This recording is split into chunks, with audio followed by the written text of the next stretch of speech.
אנחנו קוראים בספר תלמוד 10 הספירות, כרך א', חלק א'. Bonjour, nous lisons à partir du Talmud Esser Séphirot, la partie 1, le volume 1. Nous en sommes à la table des questions et réponses pour les sujets. שאלה נ"ה, Sur le sens des mots. מה הם המושגים המושללים מחוכמת הקבלה? שוב, מה הם המושגים המושללים מחוכמת הקבלה? תשובה נ"ה בעמוד ל"ד. אין כאן בחוכמה הזאת... Question 55. Table des réponses par sujet. Quels sont les termes absents de la sagesse de la Kabbale? Du début à la fin de la sagesse, il n'y a même pas un seul mot qui se rapporte à un terme tangible ou imaginaire tel que l'espace, le temps, le mouvement, etc. Aussi, il n'y a pas d'absence dans la spiritualité et tout changement de forme ne signifie pas que la première forme est absente. Au lieu de cela, la première forme reste à sa place inchangée et la Tsura Tsura, qui vient d'être acquise, est ajoutée à la première Tsura. שוב, השאלה, מה הם המושגים המושללים מחוכמת הקבלה? Encore une fois, question 55. Quels sont les termes absents de la sagesse de la Kabbale? Du début à la fin de la sagesse, il n'y a même pas un seul mot qui se rapporte à un terme tangible ou imaginaire tel que l'espace, le temps, le mouvement, etc. Aussi, il n'y a pas d'absence dans la spiritualité et tout changement de forme ne signifie pas que la première forme est absente. Au lieu de cela, la première forme reste à sa place inchangée et la Shinutsura, la disparité de forme qui vient d'être acquise, est ajoutée à la première Tsura.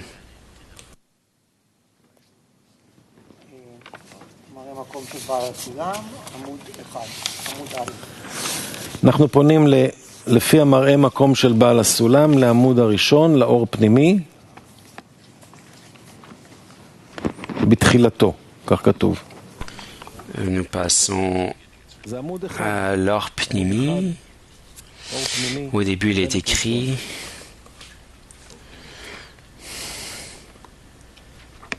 צריכים לזכור שכל חוכמת הקבלה מיוסדת על עניינים רוחניים. Il nous faut nous souvenir que toute la sagesse de la Kabbale est basée sur la question spirituelle qui ne prennent pas en considération l'espace ou le mouvement d'aucune façon. Et tous les changements dans cette sagesse n'impliquent pas la première brina qui manque ou qu'elle prend une autre forme et les changements au-dessus plutôt impliquent une forme supplémentaire, tandis que la première ne bouge pas de sa place comme absence et ne change pas ses conduites corporelles. C'est difficile pour les débutants parce qu'ils voient les choses par termes d'espace, de temps et de mouvement. Néanmoins, les auteurs ne font que les utiliser comme des signes pour pointer vers la racine supérieure. Et pour cette raison, je ferai un effort pour donner à chaque mot son identité spirituelle pour le détacher de l'espace, du temps et du mouvement et du changement. Et il revient au lecteur de comprendre et de mémoriser ces significations parce qu'il est impossible de les répéter chaque fois. L'enjeu du temps spirituel est expliqué parfaitement dans Istaklut Pnimit jusqu'à ici. יש הפניה מצד התלמידים לאות ב' באור פנימי. באור פנימי. Maintenant, nous sommes dans Or Pnimi, article 2. Et la lumière qui s'étend de l'essence du Créateur, sachez que tous les noms et les appellations qui apparaissent dans la sagesse de la Kabbale ne sont pas du tout dans l'essence du Créateur, mais dans la lumière qui s'étend de son essence. Néanmoins, on ne peut pas prononcer un seul mot en ce qui a trait à son naissance, parce que la règle, c'est ce que nous n'atteignons pas, nous ne le nommons pas. Souvenez-vous de tout ça et vous n'échouerez pas. Nous continuons suivant les questions sans ces ajouts, dit Rav, parce que sinon nous n'en terminerons jamais. Alors, c'est simplement pour ceux qui veulent creuser plus profondément. Pour eux, c'est bien, mais pour la leçon, ça ne convient pas. Nous poursuivons donc à la question 56 de la table des réponses par sujet. Quel est le langage ordinaire dans la sagesse de la Kabbale? Cette langue est une langue des branches qui pointe vers les racines supérieures. C'est parce que vous n'avez pas un seul brin d'herbe en dessous qui n'a pas de racines au-dessus. Par conséquent, les sages de la Kabbale ont construit un langage qui est capable de suggérer à travers les branches et d'enseigner les racines supérieures. Encore une fois, 56. Quel est le langage ordinaire dans la sagesse de la Kabbale? Cette langue est une langue des branches qui pointe vers les racines supérieures. C'est parce que vous n'avez pas un seul brin d'herbe en dessous qui n'a pas de racines au-dessus. Par conséquent, les sages de la Kabbale ont construit un langage qui est capable de suggérer à travers les branches et d'enseigner les racines supérieures. Vous comprenez, demande Rav, il n'y a pas de question? En ce qui a trait à la question 55, qu'il n'y a pas d'absence dans la spiritualité, qu'il n'y a que une seule qualité, une seule prina, et qu'elle ajoute à la deuxième, la troisième, la quatrième, qu'il n'y a rien qui disparaisse, dit Rav. Seulement il y a des changements qui nous sont portés dans une nouvelle forme. Et suivant les changements en nous, pourrions-nous ajouter. Et tous les changements sont dans la personne qui atteint. Et ce qu'elle atteint, en fait, c'est cette forme de la lumière supérieure qui n'a pas de forme, mais toutes les formes sont dans l'inférieur. Et l'inférieur décide et stabilise toutes ses qualités. Alors, les qualités dans la spiritualité, c'est elles qui sont révélées et atteintes? Non, faux, dit Rav. Dans toute la spiritualité, nous créons sur le background de la lumière blanche, sur nos qualités. Alors, il n'y a pas d'innovation, seulement des ajouts à ce par quoi nous passons, dit Rav, et nous passons par des corrections toujours plus, et tout ce que nous atteignons demeure, mais sous de nouvelles formes. De nouvelles formes apparaissent. Tous les changements sont en nous et où sont-ils? Sur le background de la lumière, l'arrière-plan de la lumière blanche. Alors tout ça, ça existe, ces changements. Et le changement de recevoir existe et prend toutes les formes, dit Rav. Nous voyons à travers ces formes. À l'arrière-plan de la lumière blanche.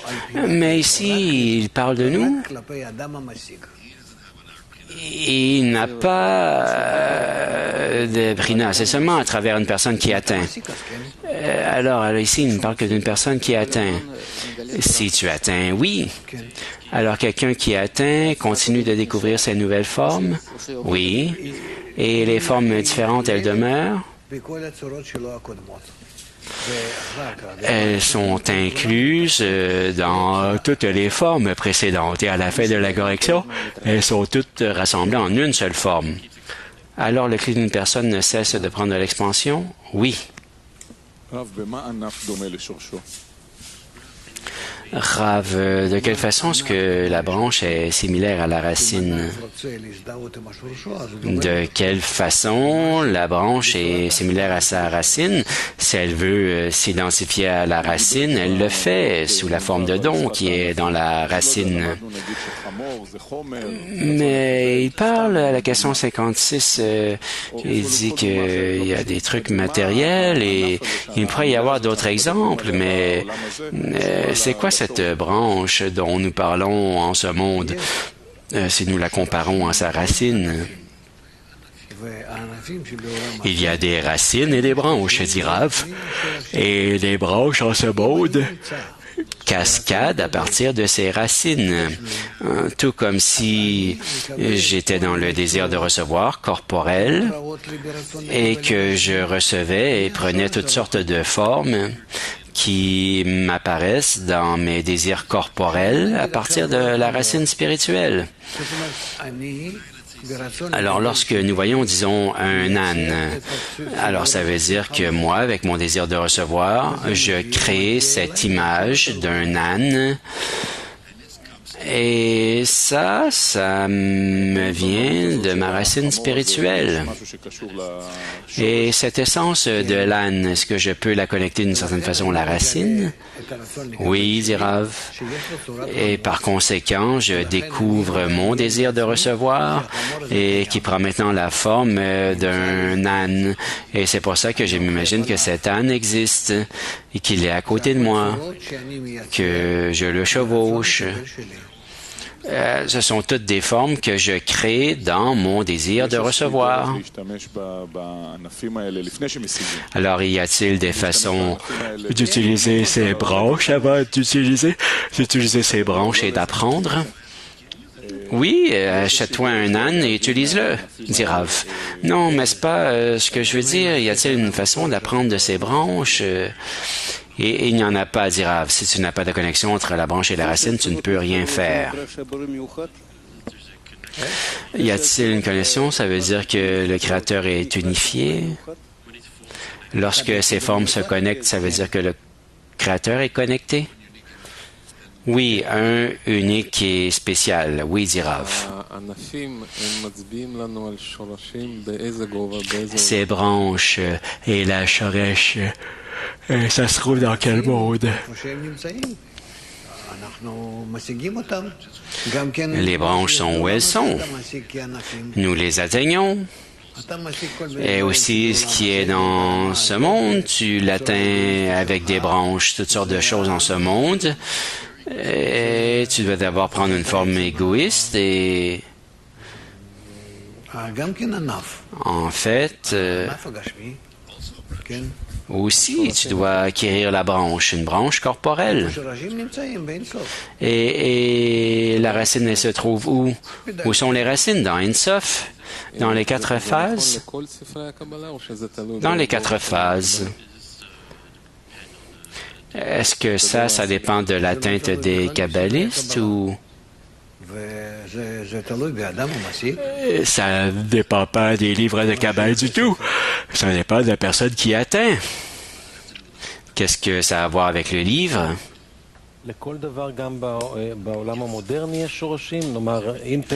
Est-ce que tout dans le monde moderne a des racines, disons l'Internet et le four à micro-ondes, le téléphone portable?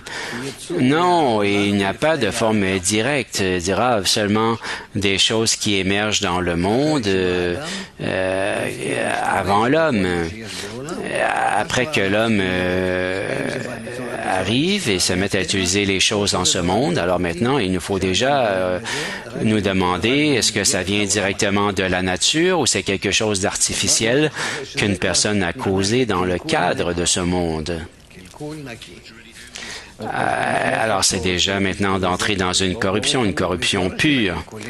Mais alors, où est la racine de cette corruption, de cette faille? La racine de la corruption, dit Rav, c'est que tu ne peux pas joindre deux choses et dire qu'une chose sorte à l'encontre de la nature. Le désir de donner, le désir de recevoir, tu ne peux pas les joindre ensemble, mais à travers un massar, un tzimtzum, etc. Et d'une façon naturelle, ça n'existe pas dans la nature supérieure et aussi d'une façon corporelle. Ça n'existe pas dans la nature corporelle et suivant les formes que le Créateur a créées. Et c'est pourquoi, corporellement, nous créons des choses qui n'existent pas dans la nature et ça, c'est la corruption. La nature ne peut pas tolérer tout ça. Nous ne pouvons pas le tolérer comme des personnes, mais et nous en souffrons. Alors, oui, le Bala Sulam a utilisé les termes de sa génération pour décrire, donner des exemples. Oui, tant qu'il pouvait nous utiliser ce qui était le problème pour utiliser un mot en particulier. Mais l'étude des 10 séphirotes, il parlait des racines supérieures, non? Les racines supérieures d'un téléphone, ça, j'ignore ce qu'elles sont. Mais lorsque nous disons ceci, il faut comprendre qu'il ne parle pas de la corporalité, mais de racines spirituelles, parce que nous voulons être comme ça. Oui. Alors, c'est ça qui est important. Oui, parce que les racines, les branches, encore une fois, les choses artificielles en ce monde n'ont pas de racines supérieures et par conséquent, par elles, on ne peut pas atteindre la racine supérieure. Allons de l'avant. Alors, c'est quoi le langage ordinaire et normal dans le langage de la Kabbale? C'est quoi ce langage? Eh bien, il y a 4 langages, d'Irav, et chacun d'eux est utilisé. Aussi, il peut y avoir un mélange entre eux. Alors, moi, je te dirais qu'il y a 4 langages. Le langage de la Gada, du Tanakh, et puis, il y en a d'autres. Alors, il ne fait que parler de la sagesse de la Kabbale et comment les langages, comment comprendre les mots. Les mots en elles sont des séphirotes, des partufim, des brinotes, des massachim. Et tout ça, c'est ce qui appartient à la mécanique spirituelle. Et les autres langages, il y a le langage des branches et il y a le langage de la Kabbale et les autres langages ne sont pas le langage des branches. Ils sont des langages des branches et ça dépend de la façon dont les personnes les utilisent. Aussi, dans le langage de la Kabbale, tu peux l'utiliser comme tu le sens. Il y a des gens qui lisent la Gada ou le Pentateuque, le Talmud. Ils l'apprennent et ils le lisent et ils l'apprennent. Est-ce qu'ils l'associent à des branches et des racines? Non. Alors, qu'est-ce que tu poses comme question? Mais un kabbaliste, lui, qui l'a écrit, oui, pour lui, c'est le langage des branches. Mais ça dépend de la personne qui lit et utilise le langage, et c'est tout. Le langage vient du mot sephar. C'est le langage lui-même en hébreu qui explique les voix du supérieur. Alors, s'il n'y a pas rien de plus que ces 4 langages, 4 discernements en ce monde qui peuvent m'élever jusqu'à la racine supérieure. C'est tout. Et si tu lis comme ça, tout comme ça, tu lis et comme tu lis l'âne et continuons.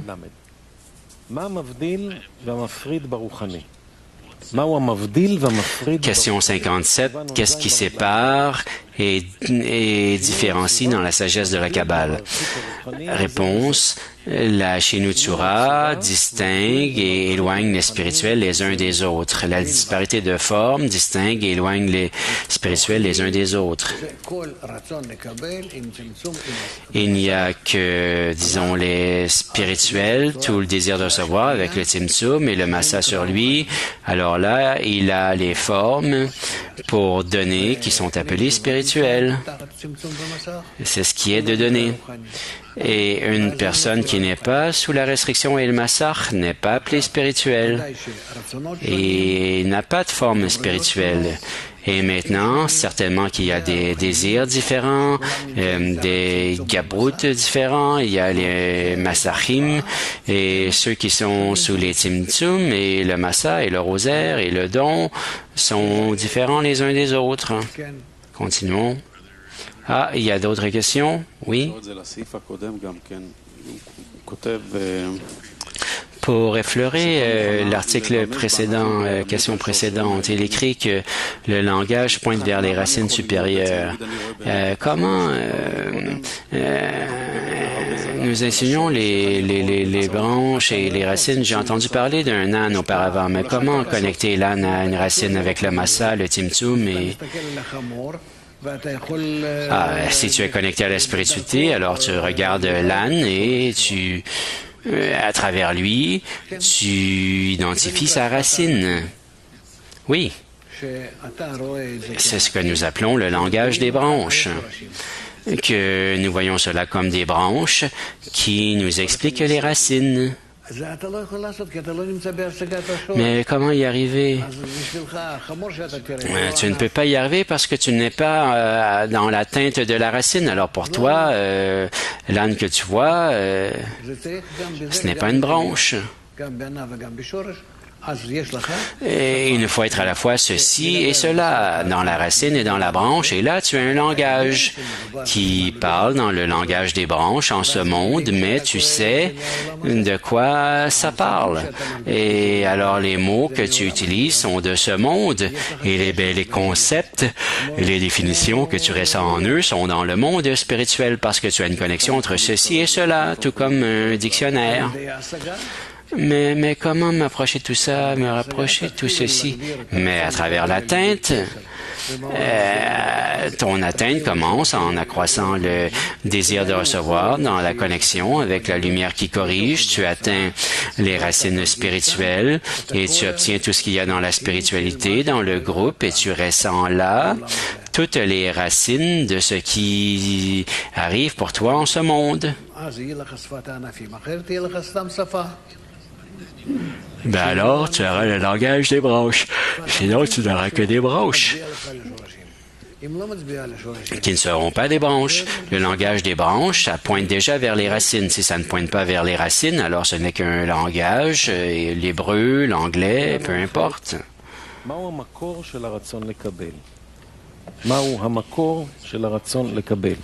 Question 58. Quelle est l'origine du désir de recevoir? Le désir de donner dans l'or Elyon, la lumière supérieure, nécessite l'existence du désir de recevoir dans le Netzal, l'être émané. Le désir de donner dans l'or Elyon nécessite l'existence du désir de recevoir dans le Netzal.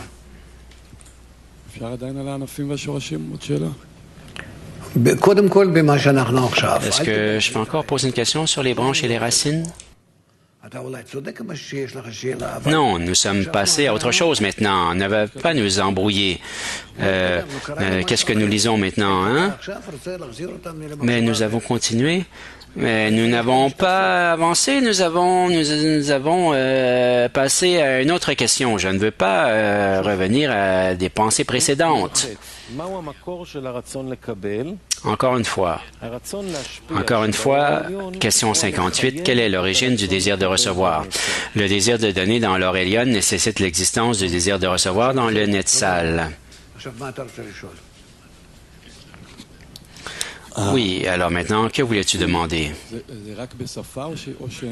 Les branches, ce n'est qu'un langage ou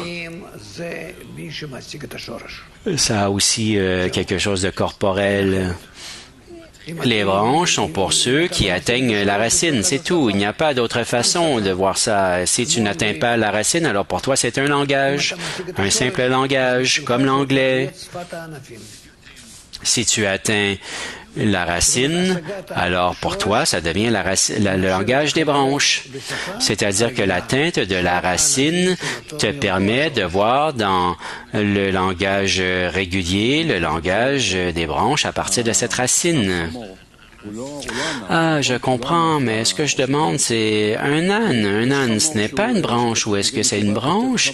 Et un âne, disons qu'un kabbaliste écrit un âne, et là, il pense que il y a une racine supérieure, il ne fait qu'utiliser le langage et parle d'âne, mais dans le langage régulier, ça peut être quelque chose d'autre. Puis le langage de la Kabbale, c'est différent, mais l'âne, ce n'est pas ce que nous voyons et nous ressentons, mais une personne est néanmoins un âne que tu vois, c'est une branche du monde spirituel, mais tu n'atteins pas la racine spirituelle et pour toi, l'âne n'est pas une branche. Pas pour moi, mais l'âne est une branche. Oui, j'ai donné un exemple avec le Rabash. Nous revenions à la maison, à son immeuble, et il y avait là...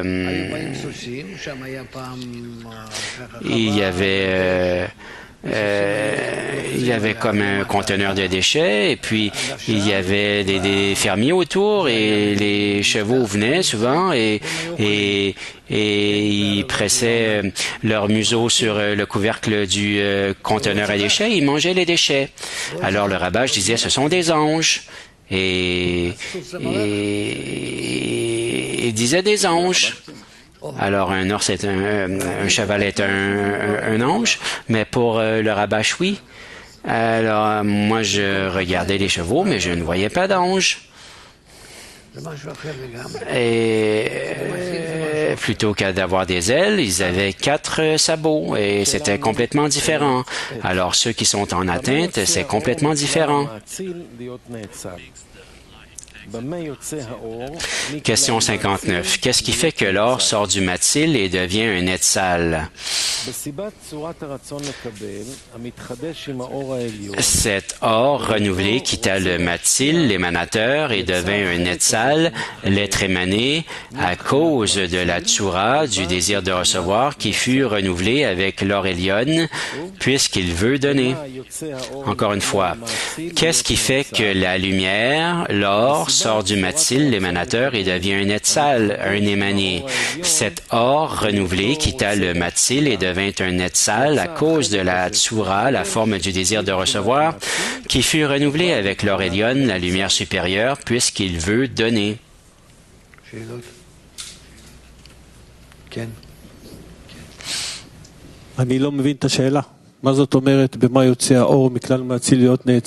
Je ne comprends pas la question. Qu'est-ce qui fait que la lumière s'en va? Est-ce qu'elle sort de l'émanateur et elle devient maintenant émanée? Encore une fois, c'était quoi la question? Qu'est-ce qui fait que l'or sort du matzil et devient un netzal? Oui, c'est comme si la lumière devenait un émané. Et c'est ça que tu poses. Et comment est-ce qu'il te répond? Cette lumière renouvelée quitta l'émanateur et devint un être émané à cause de la forme du désir de recevoir qui fut renouvelé dans la lumière supérieure puisqu'il veut donner.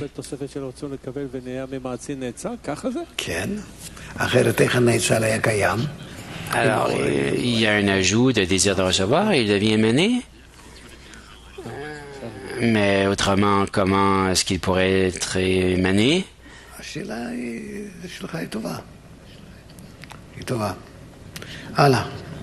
Ta question est bonne, dit Rav. C'est bon. Question 60. Quelle est la substance première de chaque netzal, être émané? La nouvelle tsura, forme qui émergea de l'absence, signifiant le désir de recevoir qui est dans chaque essence, est la substance première de chaque netzal et de chaque essence. En outre, tout ce qui existe dans le netzal ou dans l'essence, qui est plus que cette substance, est considéré comme or, lumière et shefa, abondance, qui s'étendent de l'or Elyon, l'existence à partir de l'existence, et pas du tout comme un netzal et une créature. Il n'est pas surprenant qu'une tsura devienne une substance, parce qu'il en est de même dans la corporalité. Notre conduite est de considérer la première tsura de l'essence comme la première substance. C'est parce qu'il n'y a aucune réalisation dans aucune matière, dans toute la réalité, puisque nos sens ne perçoivent que des incidents dans la matière, qui sont des formes qui s'incarnent et se manifestent dans la première substance. Encore une fois, question 60. Quelle est la substance première de chaque netzal, être émané? La nouvelle tsura, forme qui émergea de l'absence, signifiant le désir de recevoir qui est dans chaque essence, est la substance première de chaque netzal, être émané, et de chaque essence. En outre, tout ce qui existe dans le netzal ou dans l'essence, qui est plus que cette substance, est considéré comme or, lumière, et shefa, abondance, qui s'étendent de l'or Elyon Elyon, la lumière supérieure, l'existence à partir de l'existence et pas du tout comme un Netzal et une créature. Il n'est pas étonnant qu'une tsura, une forme, devienne une substance, parce qu'il en est de même dans la corporalité. Notre conduite est de considérer la première forme de l'essence comme la première substance. C'est parce qu'il n'y a aucune réalisation dans aucune matière dans toute la réalité, puisque nos sens ne perçoivent que des incidents dans la matière qui sont des formes qui s'incarnent et se manifestent dans la première substance. Alors, n'eût été ces incidents, nous serions incapables de définir quoi que ce soit, dit Rav.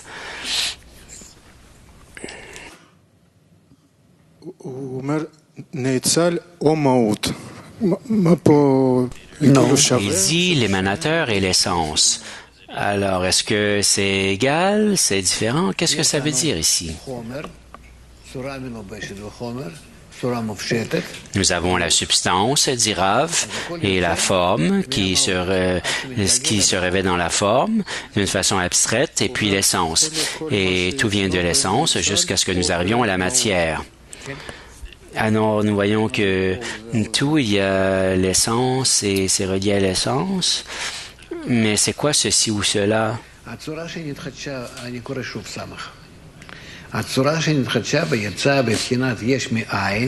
Je vais lire 60 de nouveau. La nouvelle tsura qui émergea de l'absence, signifiant le désir de recevoir qui est dans chaque essence, est la substance première de chaque Netzal et de chaque essence. C'est-à-dire que le désir de recevoir qui survient dans la lumière supérieure, qui est la première substance du désir de recevoir, est la première substance de la créature. En outre, tout ce qui existe dans le Netzal ou dans l'essence, qui est plus que cette substance, est considéré comme lumière et abondance qui s'étendent de l'or Elyon, l'existence à partir de l'existence, et pas du tout comme un Netzal et une créature. C'est-à-dire que ce désir qui est devenu à partir de cette forme de la racine dans les 4 phases de la lumière directe produit une créature et tout le reste appartient à la lumière et au Créateur. Et il n'est pas étonnant qu'une tsura, une forme, devienne une substance parce qu'il en est de même dans la corporalité.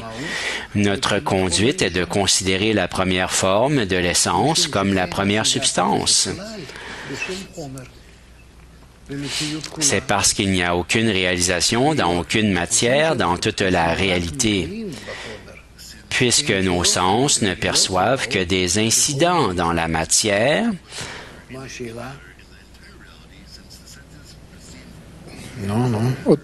Qui sont des formes qui s'incarnent et se manifestent dans la première substance. Alors, quelle était ta question? Mais l'essence, nous l'étudions pas, c'est la même question. Et il y a la racine, et puis est-ce que nous percevons la matière de la substance? Alors, et les formes qui se révèlent, la forme abstraite d'Irav, c'est toutes ces formes qui viennent à notre perception, lentement, graduellement. Nous saisissons quelque chose à partir d'elle, mais à la fin, la forme qui est renouvelée, c'est notre désir de recevoir. Et c'est en lui que nous ressentons. Je vois maintenant des gens, des murs, toutes sortes de choses.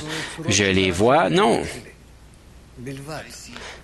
Je vois des formes de mon désir de recevoir seulement, qui changent lorsqu'on donne sur tout ça. Mais je ne fais que ressentir mon désir de recevoir. Alors, j'étudie à l'intérieur de mon désir de recevoir cet immeuble, toute la réalité est dans mon désir de recevoir. Et c'est là où ça s'établit et ça se stabilise, d'accord? Question 61. À partir de quand est-il considéré comme un netzal? À partir de quand est-il considéré comme un être émané? Il cesse d'être un matil, un émanateur, et devient un netzal, un émané, dès le début de la formation du désir de recevoir dans le netzal, appelé Prina Aleph dans le Ratson, la première phase dans le désir. À partir de quand est-il considéré comme un être émané? Il cesse d'être un émanateur et devient un être émané dès le début de la formation du désir de recevoir dans l'émané, appelé Prina Aleph, dans le désir.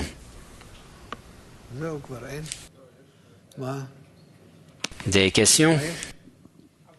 Il n'y en a plus? Non. Il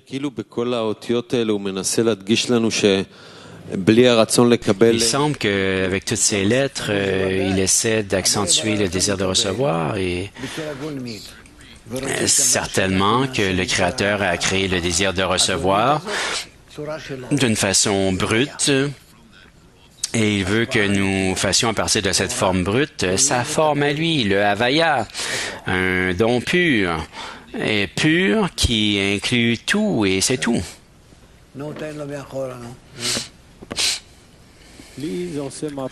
Alors oui, donne le micro là-bas. Oui, tout ce que nous avons étudié jusqu'à maintenant, nous parlons de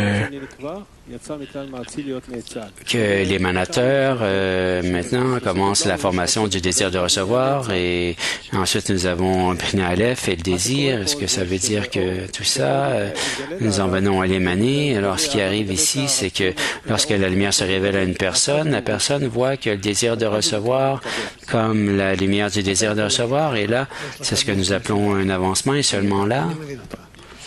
On pourrait le dire de cette façon, oui, ton esprit tourne très rapidement, je te comprends. Et comment atteint-il?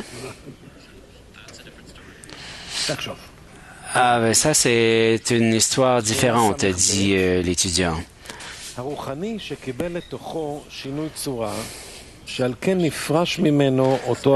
Question 62. Est-ce qu'un spirituel qui a accepté une disparité de forme par laquelle une partie de celui-ci est partie et est devenue une prina différente a perdu quelque chose à cause de cela?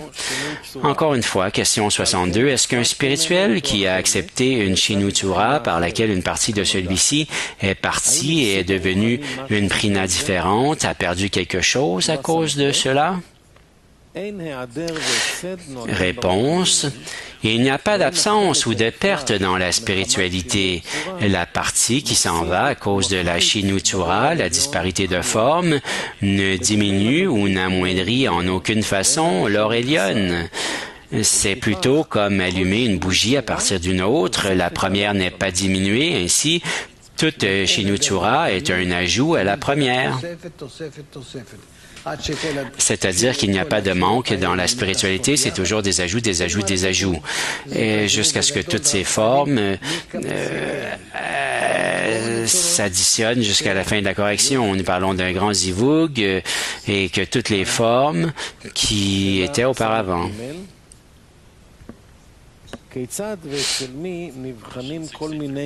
Question 63. Comment et dans qui y a-t-il beaucoup de formes et de changements dans les olamotes? Comment et en qui y a-t-il beaucoup de formes et de changements dans les mondes? Réponse. Tous les changements et les multiplications ne sont effectués que par l'impact de la lumière sur les kélim qui les reçoivent. Cependant, la lumière supérieure en elle-même reste au repos, c'est-à-dire inchangée et sans hidouche, sans renouveau. Encore une fois. Question 63. Comment et en qui y a-t-il beaucoup de formes et de changements dans les olamotes, les mondes? Tous les changements et les multiplications ne sont effectués que par l'impact de la lumière sur les kélim qui les reçoivent. Cependant, la lumière supérieure en elle-même reste au repos, c'est-à-dire inchangée et sans renouveau, hidouche.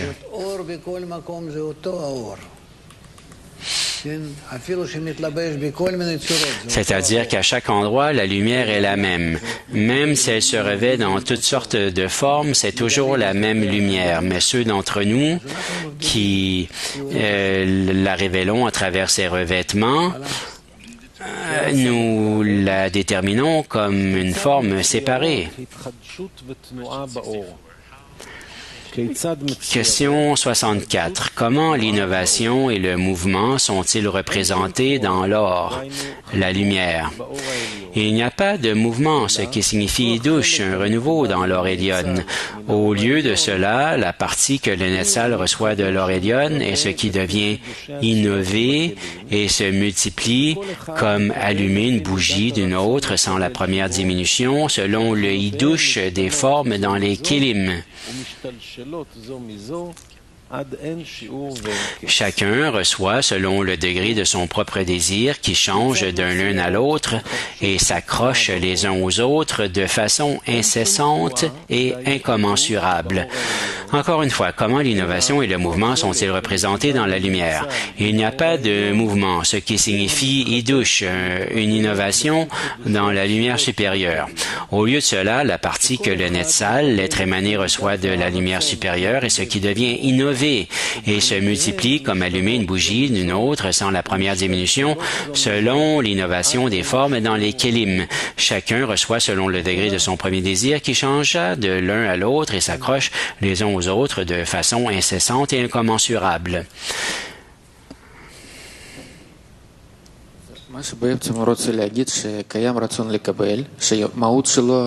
Ce qu'il essaie de dire, c'est qu'il y a désir de recevoir et son essence, nous ne pouvons pas la comprendre.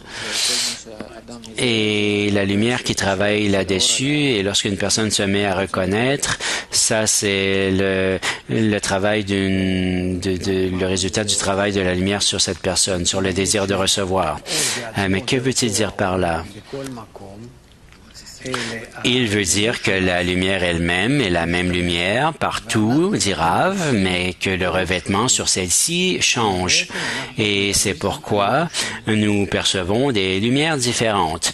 Mais en fait, nous parlons ici de revêtement. Mais ici, il dit que chaque personne fait partie de ce désir de recevoir et le dépeint différemment. Oui. Et nous atteignons la lumière, c'est ça, ce à quoi il veut nous amener? Oui, mais nous n'atteignons jamais la lumière, mais plutôt les revêtements de la lumière, dit Rav. Et les revêtements, c'est comme ça que nous en venons à percevoir la lumière. Et cette lumière qui ne change pas seulement suivant la perception de l'émané et les formes de la créature, est-ce qu'elle n'existe pas? Tu dis qu'elle n'existe pas seulement à l'intérieur de la créature, qu'il n'y a pas de lumière sans cli. Ça, c'est vis-à-vis de nous, dit Rav. Et il n'y a pas de lumière sans cli, et la lumière existe sans le cli, et avec le cli. Et en nous, il n'y a pas de perception de la lumière sans cli, seulement dans le cli. Qui est là? Rav, alors au début, le Créateur, c'est l'existence à partir de l'absence, et là, il y a le point parfait où il n'y a pas de spiritualité ici du tout. La spiritualité s'appelle la fin de donner. Dans notre monde, il n'y en a pas. Et à ce niveau-ci, il n'y en a pas. Alors, si j'y vais avec la réponse que nous avons eue auparavant, que là, nous n'avons pas de désir de recevoir, et comment les kabbalistes ils s'élèvent au-dessus? Les kabbalistes acquièrent le désir de donner, le massach, et par conséquent, ils sont appelés des mekoubalim, des kabbalistes, parce qu'ils peuvent différencier entre les différentes qualités spirituelles et l'action de la lumière. Alors, continuons. Nous poursuivons avec la question 66. Par qui s'opère et qu'est-ce que le cave qui s'étend d'Ein Sof? Par qui s'opère et qu'est-ce que le cave qui s'étend d'Ein Sof? Le Massa, qui est une force de détention qui a été placée sur Prinadalet après le Tzimtzum pour l'empêcher de recevoir à l'intérieur. C'est ce qui a causé l'émergence du cave d'Ein Sof, la ligne d'Ein Sof, parce que l'Or Elyon n'est jamais sujette à changement et brille après le Tzimtzum comme elle le faisait avant le Tzimtzum, la restriction.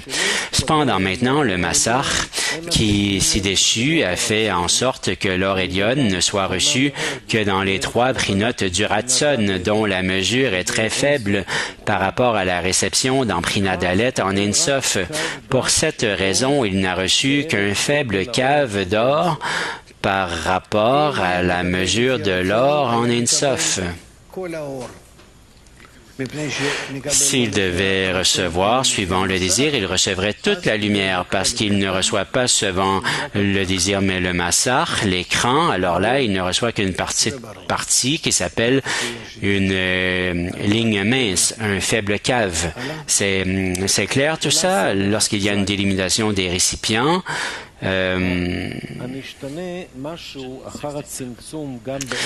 question 67. Quelque chose a changé dans Ein Sof après le Tzimtzum? Est-ce que quelque chose a changé dans Ein Sof après la restriction? Réponse. Bien que Prinadalet dans Ein Sof se soit restreinte, il n'est toujours pas question de mettre une forme ou d'en prendre une en l'absence de la première, comme c'est le cas dans la corporalité. Au lieu de cela, il y a le problème d'une nouvelle forme qui est ajoutée à la première, sans que la première forme change du tout, car il n'y a pas d'absence dans quoi que ce soit de spirituel. Ainsi, ce hidouche complet, un renouveau complet du départ de l'or, de la lumière et de la force de détention qui a été exécuté dans Prinadalet, la 4e phase, pour éviter de recevoir la lumière en elle, est considéré comme un nouveau monde, un olam nouveau et distinct.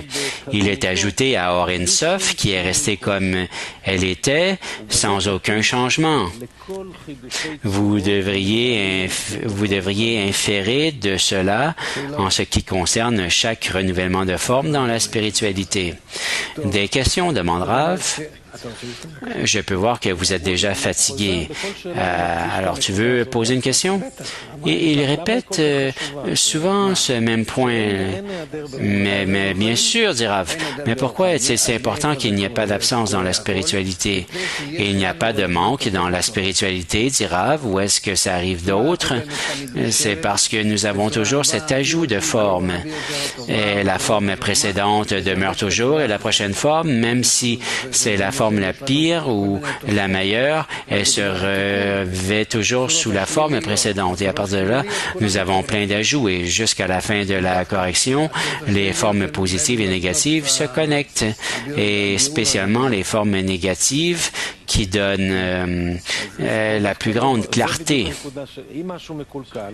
Alors ici, ça c'est mon point. Si quelque chose est corrompu, alors il n'y a plus dans l'absence, mais il n'y a pas de corruption, on dira, parce que la corruption n'est qu'un discernement. Et combien de formes est-ce qu'il manque encore à la créature? Et quand cela lui est révélé, alors ça y est, même si pour l'instant ça nous semble une transgression, quelque chose qui n'est pas cachère comme action, qui est impure, et tous les désastres et les actions qui arrivent, nous ne comprenons pas, mais tout ça, ça va se révéler comme une sainteté. D'accord? Alors, dans un groupe, lorsqu'il y a une corruption qui est révélée, et tout d'un coup, il n'y a pas de connexion à la forme précédente, comment travailler correctement avec ce qui se révèle ici? Mais il faut le clarifier dans le groupe. Mais comment faire cette clarification? Disons que dans un groupe, nous avons une nouvelle situation qui vraiment cause une tension très forte. Et nous n'arrivons pas à le surmonter, nous ne faisons que nous enfuir. Mais alors asseyez-vous et clarifiez-le. Mais comment faire cette clarification? Mais la forme de la clarification doit être telle que peu importe ce qui arrive, nous ne sortons pas de cette réunion tant que nous ne sommes pas tous connectés, parce que cette connexion est le résultat qui doit arriver. Alors, si nous attirons de plus en plus une séparation entre nous l'étendons davantage, et là, nous ne faisons que révéler de plus grandes corruptions et ça ne bénéficie pas à la connexion. Ça n'accélère pas le temps, au contraire. Alors, il nous faut découvrir autant que possible que la lumière va couvrir tous les crimes et nous pouvons ajouter, même plus, c'est bien que on nous donne d'en haut des états très difficiles parce que nous sommes probablement capables de composer avec ceux-là. Alors, nous faisons un effort et nous ressentons que nous pouvons le faire. Alors, qu'est-ce que nous pouvons faire? Mais c'est appelé au-dessus de la raison. Même si je le déteste et je ne peux pas le ressentir, je ne veux pas lui parler, j'y vais et je passe au-dessus de toutes les transgressions. Pourquoi? Parce que c'est la direction vers la correction et par là, nous avançons. Qu'est-ce qui est le plus important pour moi? Maintenant, il me faut décider, soit mon ego, ou le but de la vie, le but de la création. Parlez-en entre vous. Il n'y a pas d'autre solution ici, d'accord? Il n'y a pas d'absence dans la spiritualité. Il y a toujours une nouvelle forme qui se renouvelle au-dessus de la forme précédente, mais une personne ressent toujours cette forme-là, pas la forme précédente. Comment composer avec cette réalité? Mais il sait que toutes les formes qu'il a ont toute une place et leur place et il n'y a pas de problème. Une fois, il était un criminel et il était un violeur, un tueur, peu importe. Alors, nommez-les. Alors, tout ça, c'est bon qu'il ait passé à travers tout ça et c'est bon qu'il l'ait été parce que sans avoir été dans tout ça, il n'aurait pas découvert qui il était vraiment. Et nous découvrons constamment cela et nous retournons aussi à nos états précédents et ça, ce n'est pas correct. Si on me ramène à mes états précédents et là, je me mets à voir à quel point je n'étais pas satisfait dans tout ça, je ne peux pas rester là. Il me faut tout de suite avancer, sinon c'est la clipa. Alors, il faut continuer à travers tous ces états. Oui, seulement aller de l'avant. Je me fous de ce qu'il y a. Je veux creuser à l'intérieur de moi-même et ronger mes propres chairs. Non, mes propres sangs. Non, ça, c'est la clipa. Et ce n'est pas un problème avec la transgression, avec le crime, mais le fait que je retourne constamment à la clipa, ça, c'est une transgression. Le fait que je reviens à quelque chose de mal, de mauvais, ça, c'est... Le Créateur m'a mis là, mais si je suis d'accord pour le ressentir encore et encore, ça, c'est une transgression de ma part. Et par conséquent,